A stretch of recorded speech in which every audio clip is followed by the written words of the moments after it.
The first book in the series is called Proof by Seduction, and it's a book about a fortune teller who happens to be a fake, and the scientific lord who decides that he's going to prove that she's a fraud, and manages to fall in love with her instead. The second book in the series is called Trial by Desire, and it's about the cousin of the hero of the first book.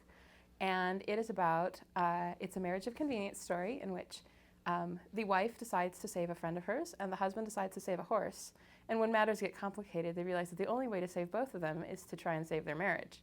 So in 2011, I'm starting a new series about a set of brothers, and in the first book, the oldest brother, who is the very, very distant cousin of a duke, discovers that his the duke's original marriage was actually invalid. And so he has it declared invalid, and that makes him heir to the dukedom. But the unfortunate side effect is that the duke's children, his very, very distant cousins, are all made illegitimate. And the heroine of the book is the daughter of the duke. And as you can imagine, she has a great deal of animosity towards him because he's basically destroyed her life. And I really am excited about that book coming out as well because it's a story that really resonates for me in a lot of ways. Since I've been published, I think the number one thing that I've learned is that romance readers are probably some of the most excited readers that there are in the entire world.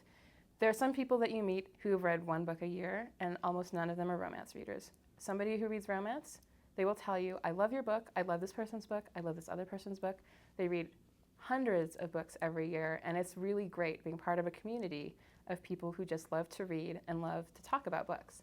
I have so many favorite authors. I can't even, I will start to name them and I won't even be able to, get anywhere. Julia Quinn is an author that I have read for years and absolutely love. Eloisa James. Lisa Kleypas. The very first romance novel I ever read was Mary Jo Putney. And I read it, and before I had read that, I had not read romance, and I had this image in my mind of what romance was, and I read her book, and it was smart and wonderful. I said, I was completely wrong, and I started reading everything after that. I read a lot of fantasy. I read a lot of just about anything I can get my hands on. Young adult, whatever. You name it, I read it.